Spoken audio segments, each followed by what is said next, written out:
નમસ્કાર વિદ્યાર્થી મિત્રો લાસ્ટ વિડિયો લેક્ચરમાં આપણે એન્થાલ્પી વિશે ચર્ચા કરી હતી.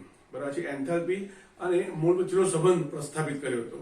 હવે આપણે એન્થાલ્પીના જુદા જુદા પ્રકાર વિશે વાત કરીશું. તો સૌપ્રથમ ચર્ચા કરીએ પ્રક્રિયા એન્થાલ્પી કોને કહેવાય. પ્રક્રિયા એન્થાલ્પી મિત્રો આપણે બોલીએ છીએ પ્રક્રિયા એન્થાલ્પી, પરંતુ વાસ્તવમાં એને બોલાય પ્રક્રિયા એન્થાલ્પી ફેરફાર. બરાબર છે.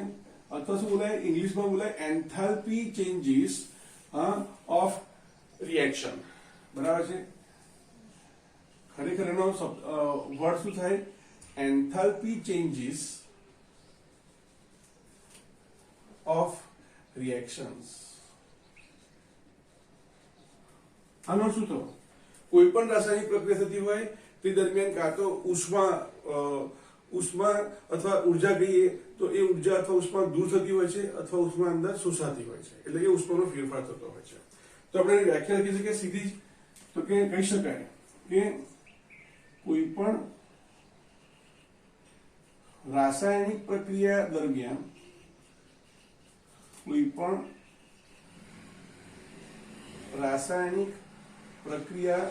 દરમિયાન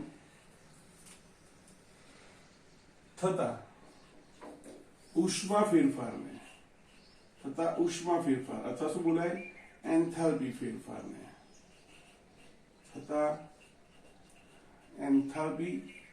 ફેરફારને પ્રક્રિયા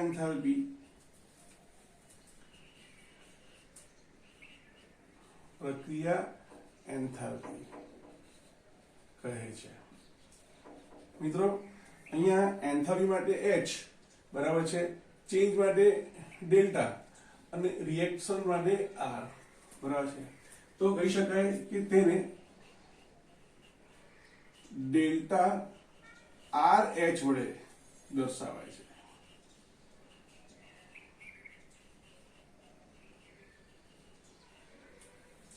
બરાબર છે. જસ્ટ ઇમેજિન કરો કે ધારો કે કોઈ પ્રક્રિયા થઈ રહી છે, એમાં પ્રક્રિયા દરમિયાન R થી P માં જે પ્રક્રિયા થઈ રહી છે, એટલે R for reactant, P for product. તો એના માટે મારે ડેલ્ટા RH લખવો હોય તો ડેલ્ટા RH કઈ રીતે શોધાય, તો કે HP HR શોર્ટમાં રીતે લખાય. તો કે સાહેબ પ્રોડક્ટની એન્થાલ્પી, તમે કહો છો કે એન્થાલ્પી નું નિરપેક્ષ મૂલ્ય આપી શકાતું નથી, તો HP HR લખ્યું કેમ? જસ્ટ સમજવા માટે લખ્યું છે કે HP HR. એનો અર્થ શું થશે અહીંયા, તો કે P ફોર પ્રોડક્ટ, A વત્તા D gives C વત્તા D હોય તો C અને D નિપજો છે, એની કુલ એન્થાલ્પી ચેન્જીસ. બરાબર છે. એટલે આપણે લખીશું એને શબ્દોમાં તો શું લખાય, નિપજોના કુલ અથવા નિપજોનો કુલ એન્થાલ્પી ફેરફાર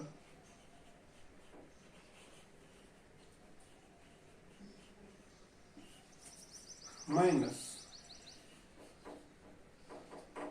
પ્રક્રિયકોનો કુલ એન્થાલ્પી ફેરફાર. આ રીતે પણ લખી શકાય. બરાબર છે. એટલે કે જો નિપજો એક કરતા વધારે હોય તો એનો સરવાળો કરવો પડે. Delta suppose delta H1 plus delta H2 કરવો પડે, આ બાજુ પણ delta H3 plus delta H4 કરવો પડે. તો એ સિમ્બોલિક ફોર્મમાં આ રીતે પણ લખી શકાય. બરાબર છે. ડેલ્ટા RH બરાબર આ રીતે લખી શકાય. આનો અર્થ થાય સરવાળો. કોનો, તો કે નિપજોની એન્થાલ્પીનો સરવાળો માઇનસ પ્રક્રિયકોની એન્થાલ્પીનો સરવાળો. એટલે ડેલ્ટા નહીં લખું તો ચાલશે, ડેલ્ટા H લખીએ આપણે આ રીતે.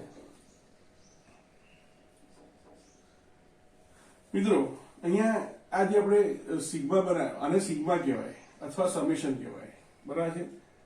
અને બોલાઈશું સિગ્મા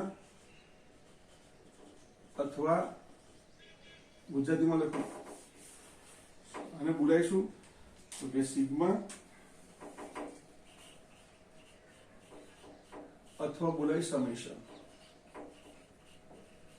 એટલે સેમસંગ ને સમેશન શું બોલાય અહીંયા ડેલ્ટા આરએચ બરાબર સમેશન ઓફ અથવા sigma of delta H products minus summation અથવા sigma of delta H reactant. Okay મિત્રો, હવે આપણે વાત કરીએ તો પ્રક્રિયા એન્થાલ્પી. વાસ્તવમાં પ્રક્રિયા એન્થાલ્પી બોલે એટલે ડેલ્ટા આરએચ યાદ રાખજો. તો આ પ્રક્રિયા એન્થાલ્પીમાં થતો ફેરફાર બરાબર છે એ મુખ્યત્વે 4 બાબત પર આધાર રાખશે. તો ધ્યાન આપવું. પ્રક્રિયા એન્થાલ્પી ડેલ્ટા આરએચ પર અસર કરતા પરિબળો. તો સીધું જ લઈ લેવાનું, લખવાની જરૂર નથી. સમજો, જો મને પાણી બનાવવું છે, હું H2 ગેસ અને O2 ગેસ વચ્ચે પ્રક્રિયા કરાવું છું અને એને કારણે એ H2 ગેસમાં ફેરવાય છે, એટલે કે પાણીની વરાળ બને છે. તો તે વખતે ઉત્પન્ન થતી પ્રક્રિયા એન્થાલ્પી એટલે કે એન્થાલ્પી ફેરફાર ડેલ્ટા આરએચ જુદો હશે. અને જો હું H2 અને O2 વચ્ચે પ્રક્રિયા કરાવીને પાણીના ફોર્મમાં H2 મેળવતો હોય, H2 લિક્વિડના ફોર્મમાં મેળવતો હોય, તો તે વખતે પણ પ્રક્રિયા એન્થાલ્પી જુદી જોવા મળશે. એક્ઝામ્પલ લઈએ, ચલો સમજી લઈએ આપણે, પછી ઉડાડીશું આપણે. અસર કરતા પરિબળો ડેલ્ટા આરએચ ને અસર કરતા પરિબળો. ડેલ્ટા આરએચ ને અસર કરતા પરિબળો.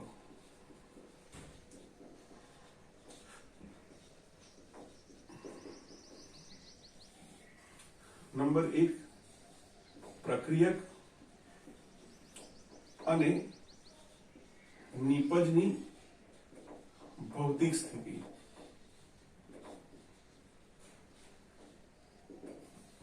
સમજો, દાખલા તરીકે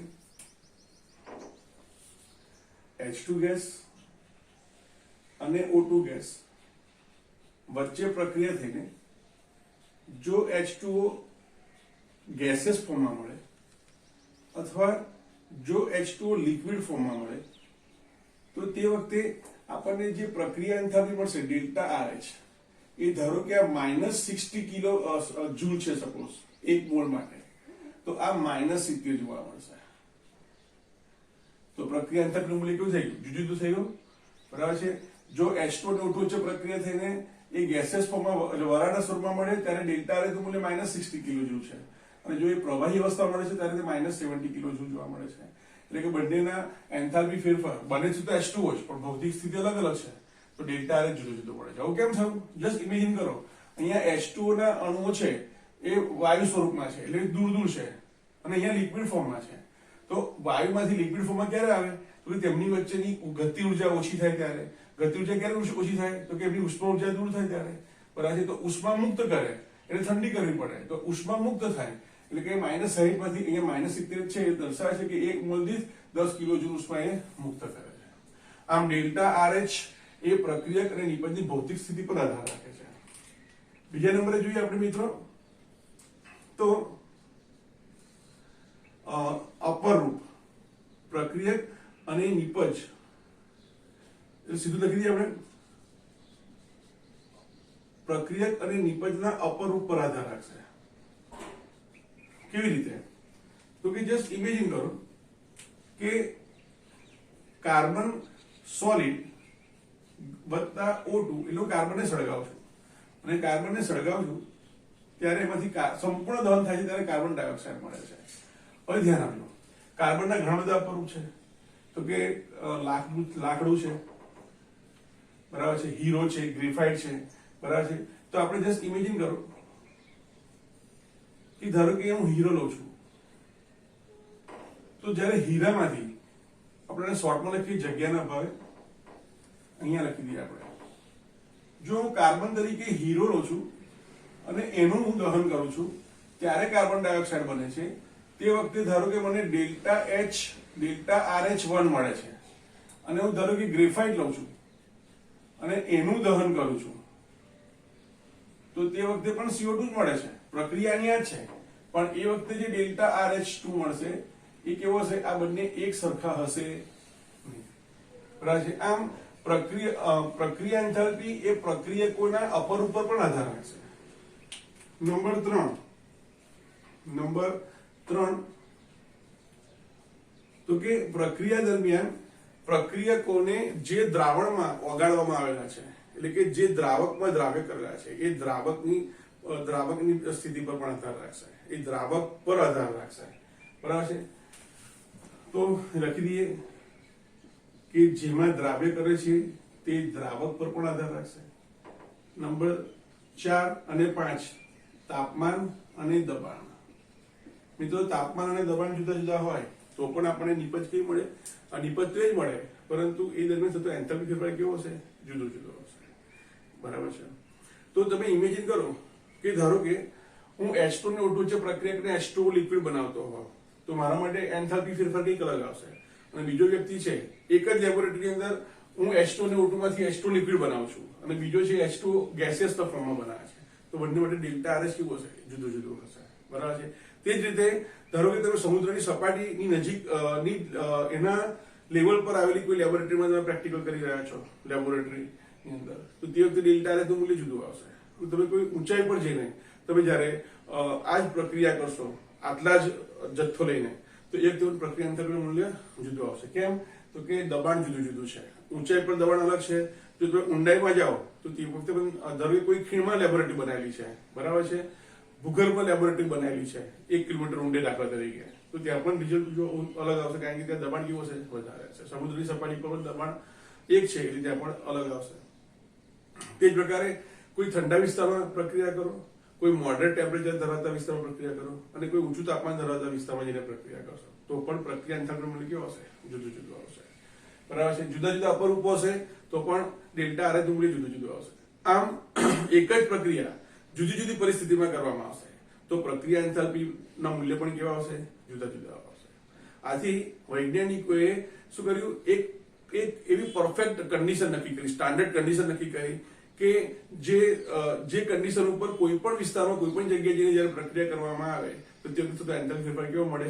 એક સરખો મળે. એટલે આપણે શબ્દોમાં લખો તો લખી શકાય કે પ્રક્રિયા એન્થાલ્પીનો આધાર, પ્રક્રિયા enthalpy delta RH, delta RH નો આધાર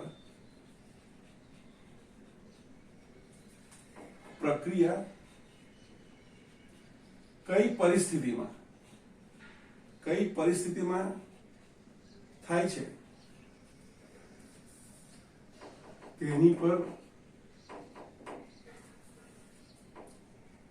આધાર રાખે છે, તેની પર આધારિત હોય છે. બરાબર છે. જો કોઈ એક જ અથવા નિશ્ચિત પરિસ્થિતિમાં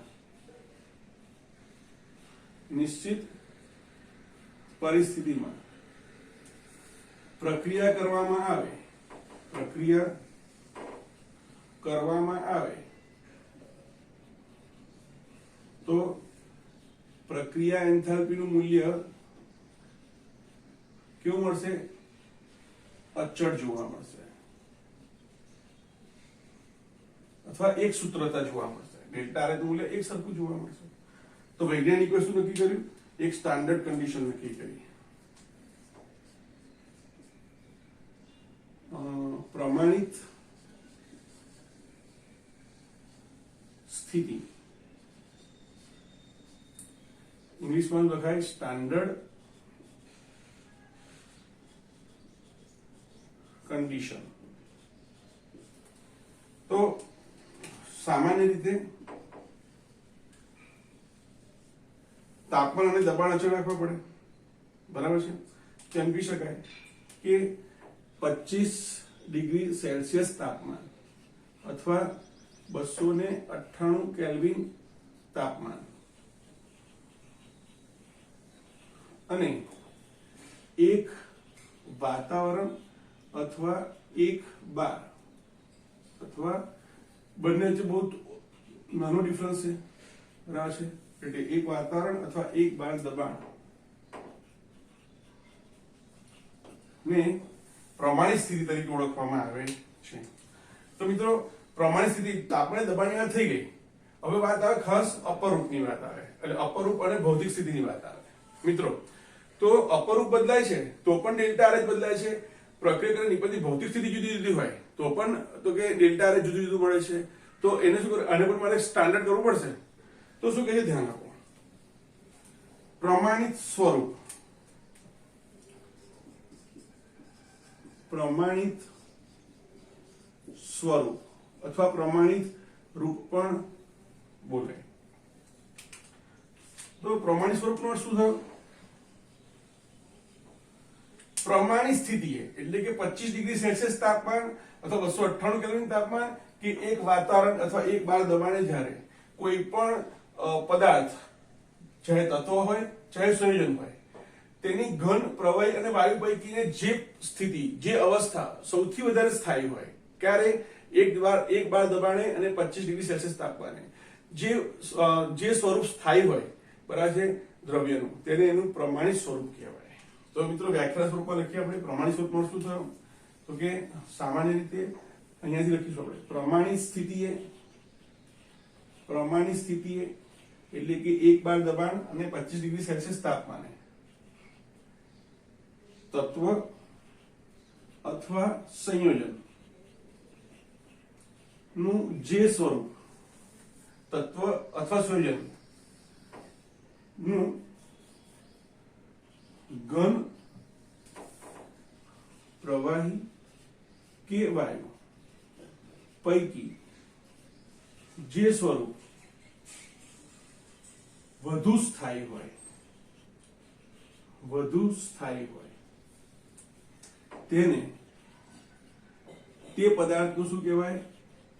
પ્રમાણિત સ્વરૂપ અથવા પ્રમાણિત રૂપ કહે છે.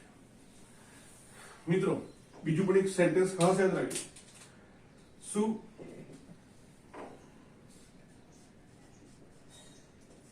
તત્વોના પ્રમાણિત સ્વરૂપની પ્રક્રિયા એન્થાલ્પી કેવી?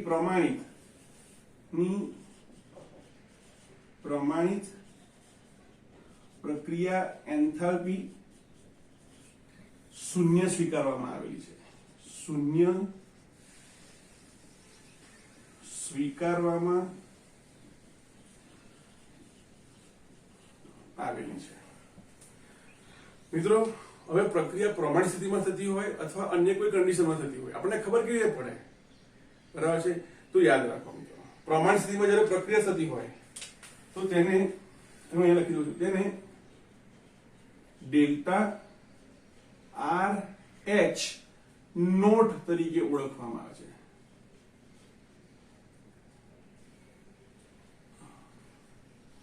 ડેલ્ટા આર એચ વડે દર્શાવાય છે.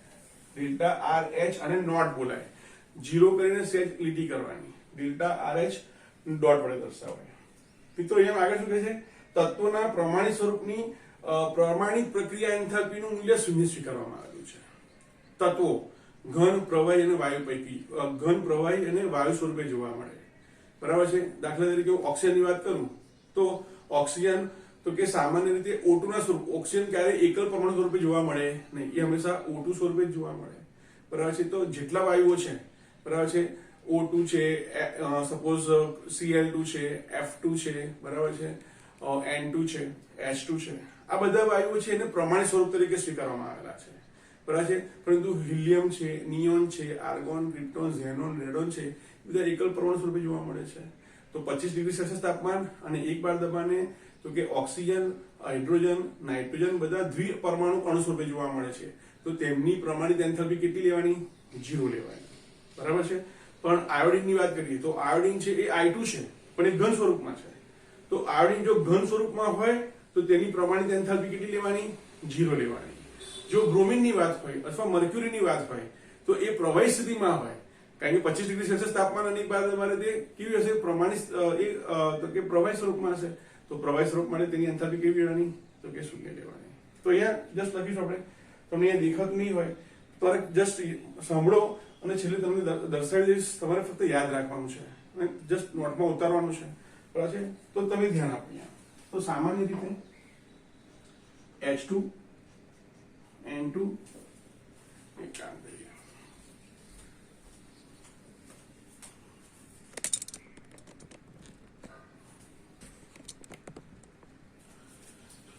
H2 N2 O2 F2 Cl2 બરાબર છે। આ બધા વાયુ સ્વરૂપે હોય તો તેની એન્થાલ્પી કેવી આવશે? 0 આવશે બરાબર છે। પછી Br2 મર્ક્યુરી Hg જ્યારે પ્રવાહી સ્વરૂપમાં આપેલી હોય બરાબર છે તો ત્યારે એમની એન્થાલ્પી કેટલી લેવાની? એનો એન્થાલ્પી ફેરફાર 0 લેવાનો। ત્યાર પછીથી તો કે સપોઝ આપણે ધાતુઓ લઈએ આપણે Fe Na Ni વગેરે એક ઘન સ્વરૂપે જોવા મળે। હજુ એક લીધું મીન કોણ? આયોડીન I2 એક ઘન સ્વરૂપે હોય તો એની પ્રમાણિત એન્થાલ્પી કેવી લેવાની? 0 લેવાની। આ બધાની એન્થાલ્પી કેવી લેવાની? 0 લઈશું આપણે। એ લખી દઈએ દાખલા તરીકે। મિત્રો હજી એક વસ્તુ રહી ગઈ, શું? તો કે કેટલાક તત્વો છે એ અપરૂપો ધરાવતા હોય છે।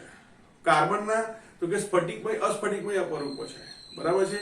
તો કાર્બનના સ્ફટિકમય અપરૂપોની વાત કરીએ તો કાર્બનની અંદર હીરો, ગ્રેફાઇટ અને ફુલેરીન છે। પણ અપરૂપો પૈકીને પ્રમાણિત સ્થિતિએ જે સૌથી વધારે સ્થાયી જોવા મળે બરાબર છે એને આપણે શું કહીશું? આપણે એની પ્રમાણિત પરિસ્થિતિને પ્રમાણિત એન્થાલ્પીને શૂન્ય તરીકે સ્વીકારીશું બરાબર છે। એ જ રીતે ફોસ્ફરસની અંદર પીળો ફોસ્ફરસ, કાળો ફોસ્ફરસ, રાતો ફોસ્ફરસ જોવા મળે।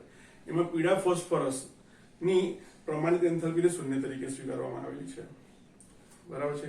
સલ્ફરની અંદર રોમ્બિક મોનોક્લિનિક પ્રકારના અને અનેક પ્રકારના સલ્ફર જોવા મળે છે। એમાં રોમ્બિક સલ્ફર ની પ્રમાણિત એન્થાલ્પીને શૂન્ય તરીકે સ્વીકારવામાં આવેલી છે। આ અગત્યના એમસીક્યુઝ છે।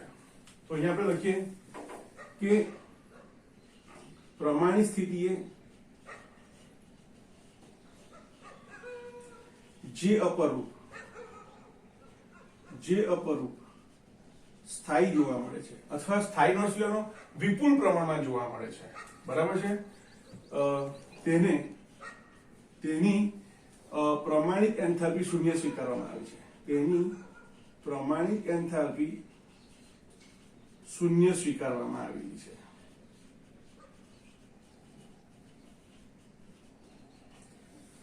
દાખલા તરીકે કાર્બનના અપરૂપ ગ્રેફાઇટને, ફોસ્ફરસના અપરૂપ પીળા ફોસ્ફરસને અને સલ્ફરના અપરૂપ રોમ્બિક સલ્ફરને બરાબર છે। તો કે આ બધાની પ્રમાણિત એન્થાલ્પીને આપણે શૂન્ય તરીકે સ્વીકારીએ છીએ। દાખલામાં આપણે ખાસ કામ લાગશે મિત્રો। મિત્રો હવે આપણે પ્રક્રિયા એન્થાલ્પી પરથી આપણે જુદા જુદા પ્રકારની એન્થાલ્પી પર આપણે અભ્યાસ કરીશું। મિત્રો કોઈ પણ રાસાયણિક પ્રક્રિયા હોય એ રાસાયણિક પ્રક્રિયાના સંદર્ભમાં એને અલગ અલગ નામથી ઓળખવામાં આવે। દાખલા તરીકે તમે લેબોરેટરીની અંદર તમે એસિડ અને બેઝ જે તટસ્થીકરણની પ્રક્રિયા કરો છો બરાબર છે તો તે વખતે તટસ્થીકરણ પ્રક્રિયા દરમિયાન થતો એન્થાલ્પી ફેરફાર તટસ્થીકરણ એન્થાલ્પી કહેવાય। તમે ઘન પદાર્થને તો કે પીગાળો છો અને પ્રભાવ રૂપાંતરિત કરો છો તો એ પ્રક્રિયાને ગલન કહેવાય। તો એના પછીનું નામ આવે ગલન એન્થાલ્પી। તમે એક મોલ પદાર્થના સંદર્ભમાં થતો એન્થાલ્પી ફેરફાર, ઉષ્મા ફેરફાર માપતા હોય તો એને કહેવાય મુલર એન્થાલ્પી। મિત્રો તમે બંધ તોડતા હોય તો એને બંધન એન્થાલ્પી કહેવાય। તમે કોઈ પદાર્થનું સર્જન કરી રહ્યા છો તો એને સર્જન એન્થાલ્પી કહેવાય। એ પ્રક્રિયા છે પણ સર્જન કરતી પ્રક્રિયા છે માટે એ પ્રક્રિયા દરમિયાન થતો એન્થાલ્પી ફેરફાર શું કહેવાય? સર્જન એન્થાલ્પી કહેવાય। આમ એન્થાલ્પીના જુદા જુદા પ્રકાર જોવા મળે બરાબર છે। એટલે આપણે લખીએ ટાઇપ્સ ઓફ એન્થાલ્પી। ફરી મિત્રો એન્થાલ્પી શબ્દ આપણે સમજવા માટે લખીએ છીએ, બાકી એન્થાલ્પી ચેન્જ જ આવશે દરેકમાં। એન્થાલ્પી ફેરફાર જ આવે। ચલો પહેલી લઈએ આપણે મોલર એન્થાલ્પી। શબ્દ સમજાય છે મિત્રો? શું? તો કે એક મોલ પદાર્થ ના સંદર્ભમાં પ્રક્રિયા થતી હોય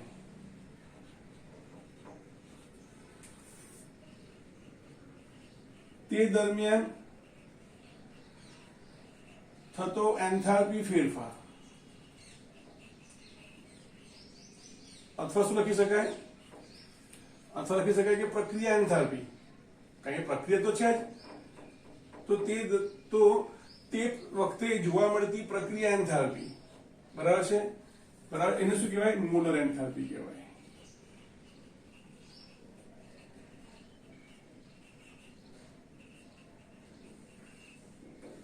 ધ્યાન આપજો મિત્રો, બરાબર છે. આવી રીતે જુદી જુદી પ્રક્રિયાઓ, આ તો જથ્થાની વાત કરીએ આમાં તો, પણ પ્રક્રિયા એન્થાલ્પીની જો વાત કરીએ તો જુદી જુદી પ્રકારની પ્રક્રિયાઓ માટે એન્થાલ્પી જુદી જુદા નામથી ઓળખાય છે. દાખલા તરીકે એક જ સ્ત્રી હોય, એક સ્ત્રીની વાત કરીએ તો એક સ્ત્રી એ કોઈની પુત્રી છે, કોઈની માતા છે, કોઈની પત્ની છે, કોઈની ભાણી છે, કોઈની ભત્રીજી છે, પછી કોઈના માટે ટીચર કે કોઈ પણ પ્રકારની જે સર્વિસ કરતી હોય એના માટે એનું નામ બદલી જશે. કોઈના માટે દેરાણી છે, કોઈના માટે નણંદ છે, કોઈના માટે જેઠાણી છે, કોઈની માસી છે, કોઈની ફૂઈ છે. વ્યક્તિ એક જ છે, બરાબર છે, પણ દરેક જગ્યાએ સંબંધ કેવા છે, અલગ અલગ છે, બરાબર છે. તો એ બધાને આપણે શું કહીશું, સંબંધ કહીશું આપણે, બરાબર છે. એવી રીતે અહીંયા પ્રક્રિયા જુદી જુદી થતી હોય, એનું નામ જુદું જુદું હોય, બરાબર છે, પણ વાસ્તવમાં તો બધી શું છે, પ્રક્રિયા એન્થાલ્પી જ છે, બરાબર છે. એટલે આ બધા પ્રક્રિયા એન્થાલ્પી છે, પરંતુ પ્રક્રિયાના નામને આધારે તેને હવે ઓળખવામાં આવે.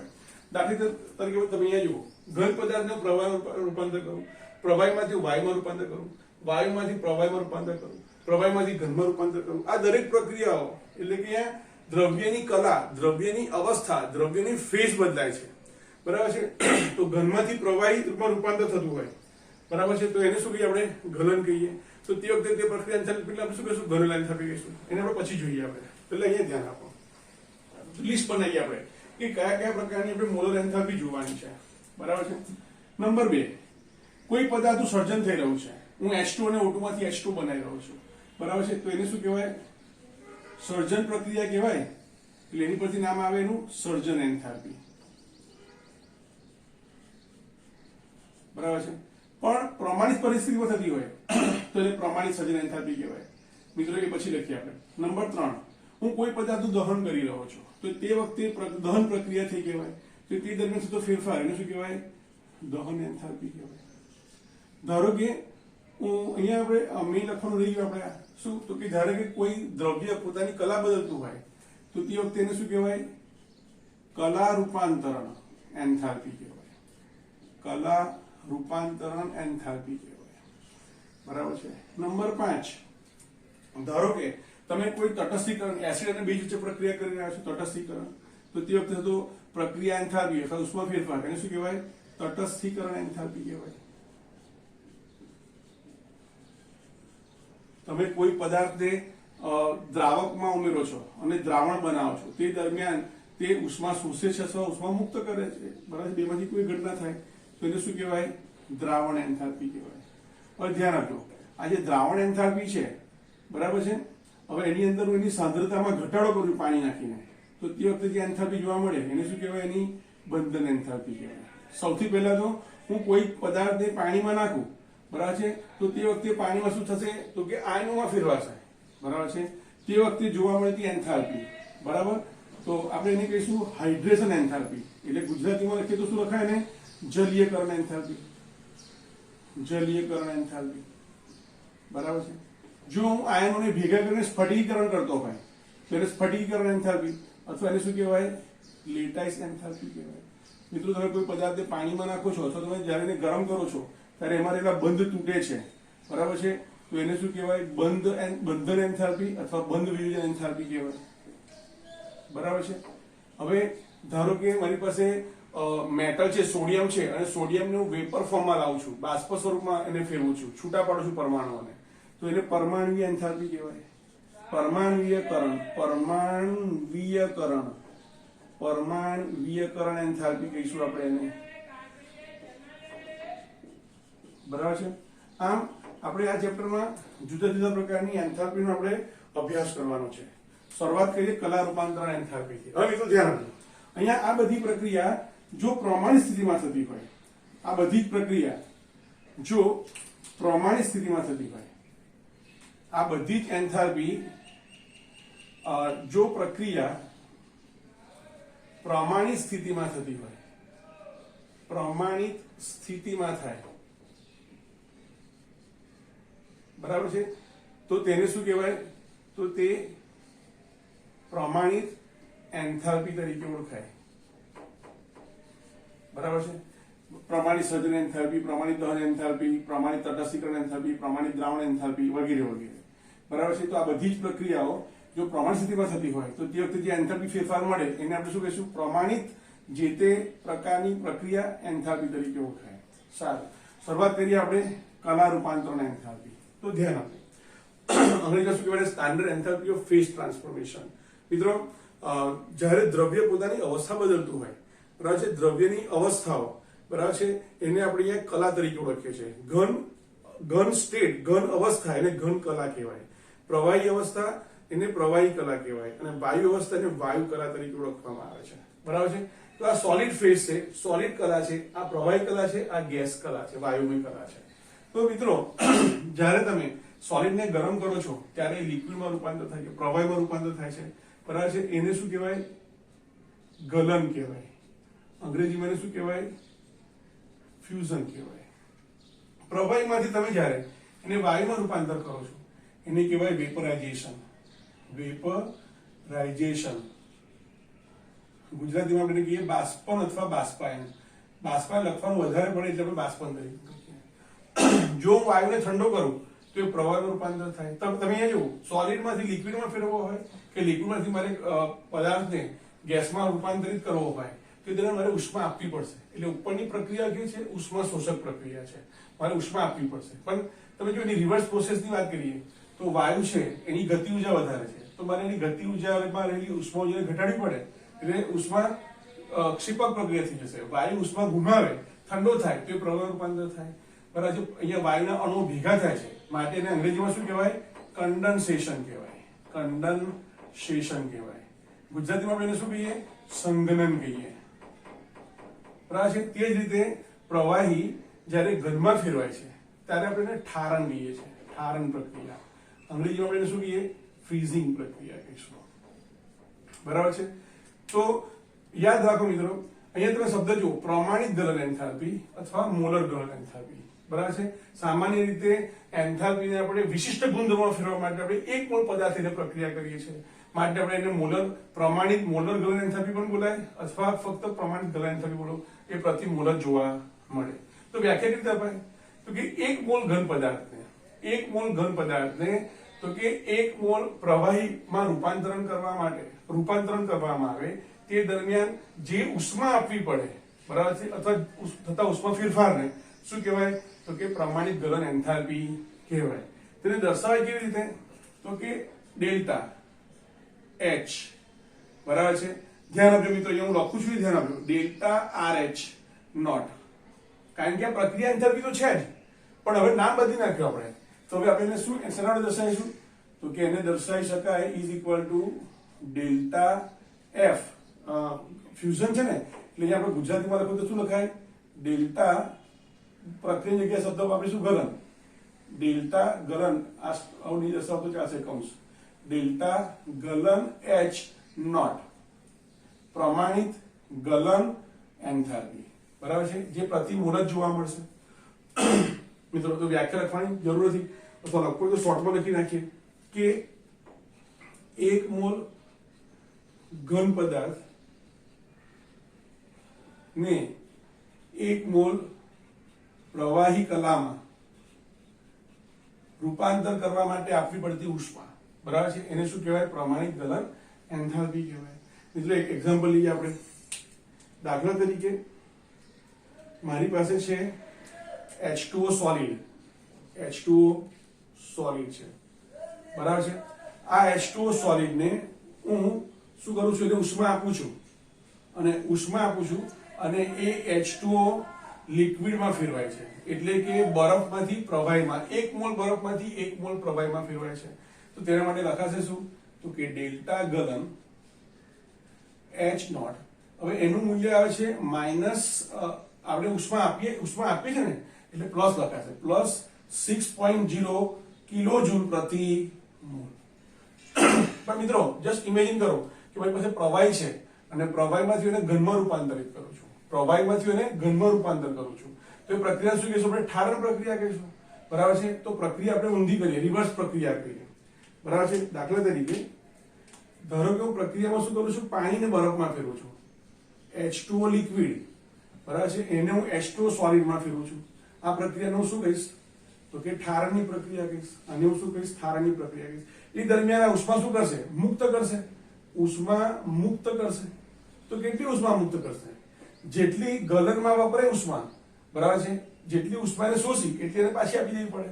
તો તે વખતે લખાઈશું ડેલ્ટા ઠારણ H નોટ, એટલે કે પ્રમાણિત ઠારણ એન્થાલ્પી, એનું મૂલ્ય કેટલું થઈ જાય, -6.0 કિલોજૂલ પર મોલ. એટલે મિત્રો કલા રૂપાંતરણ દરમિયાન બરાબર છે, પ્રતિવર્તી પ્રક્રિયા, ગલનની પ્રતિવર્તી પ્રક્રિયા ઠારણ છે. તો ગલન માટે જેટલી ઉષ્મા શોષાય એટલી જ ઉષ્મા ઠારણ દરમિયાન શું થાય, દૂર થાય. એટલે બંનેના મૂલ્ય કેવા મળે આપણને, એક સરખા મળે. એક પ્લસ બીજું શું થઈ જાય, માઇનસ થઈ જાય. એ જ પ્રકારે પ્રમાણિત બાષ્પન એન્થાલ્પી. મિત્રો ધ્યાન આપજો, પ્રમાણિત બાષ્પન એન્થાલ્પી જો વાત કરતો હોવ તો અહીંયા તમે જુઓ કે પ્રમાણિત બાષ્પન એન્થાલ્પી લખાય કેવી રીતે, તો કે એન્થાલ્પી ફેરફાર એટલે ડેલ્ટા H બરાબર છે, પ્રક્રિયા માટે R અને પ્રમાણિત માટે આ રીતે નોટ લખાય, રાઈટ.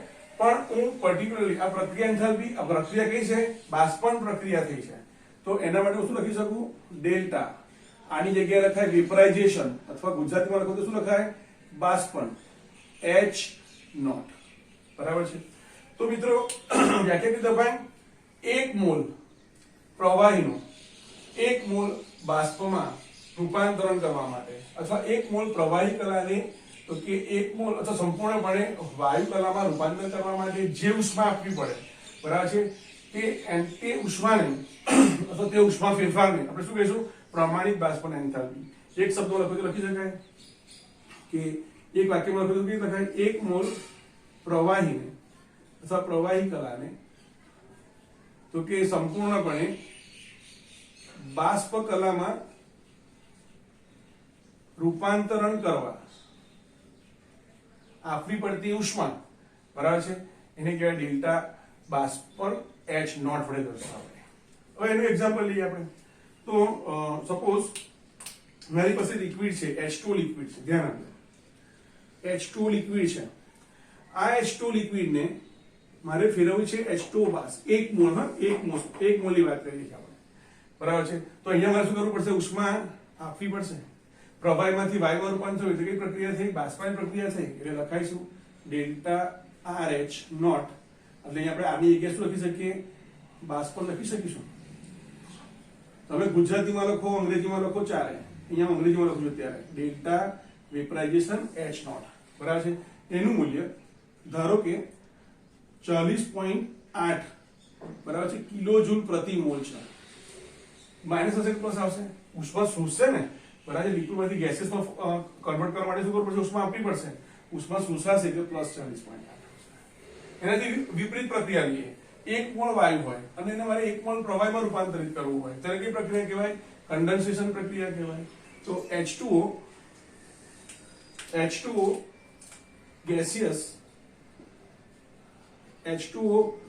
ગેસિયસ એમાંથી H2O લિક્વિડ કેટલો, 1 મોલ વરાળને 1 મોલ પ્રવાહીમાં રૂપાંતરિત કરવા માટે જે એન્થાલ્પી ફેરફાર, પ્રમાણિત સ્થિતિએ જે એન્થાલ્પી ફેરફાર થાય એને આપણે શું કહીશું, સંઘનન કહીશું અથવા કન્ડેન્સેશન લખાય બરાબર છે. એનું મૂલ્ય કેટલું થશે, તો કે જે ઉષ્મા શોષી છે એટલી એને શું કરવી પડશે, બહાર કાઢવી પડશે. એટલે -40.8 કિલોજૂલ પ્રતિ મોલ થશે.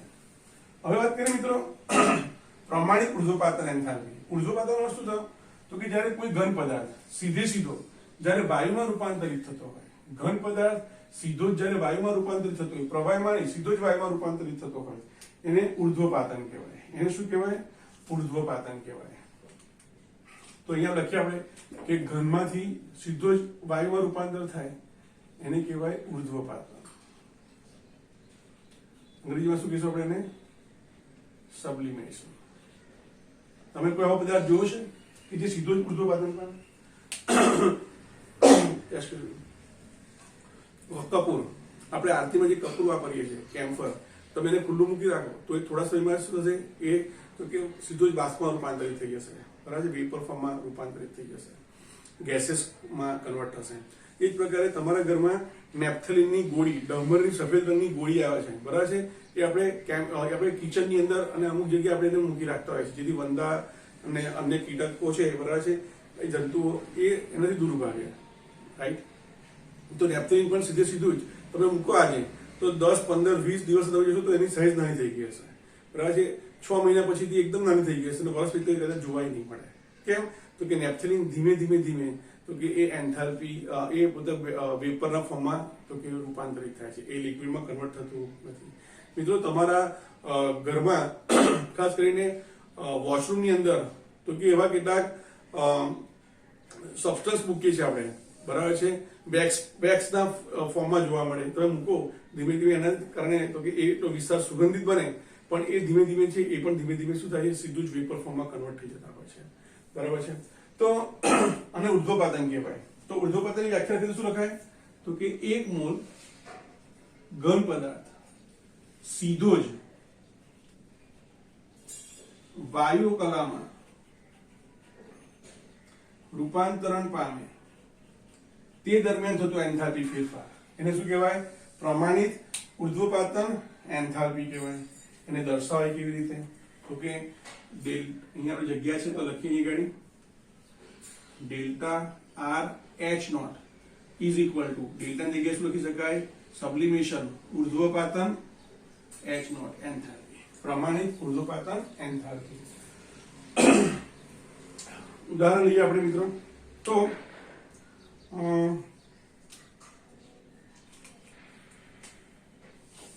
દાખલા તરીકે મારી પાસે કપૂર છે.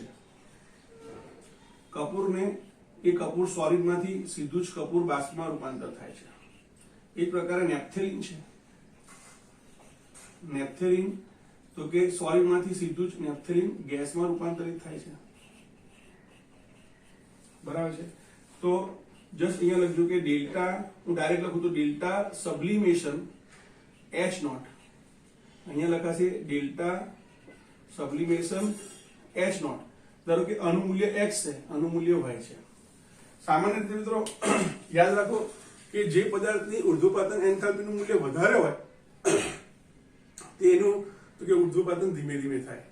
દાખલા તરીકે તમે જુઓ, આનું મૂલ્ય x છે, આનું મૂલ્ય y છે.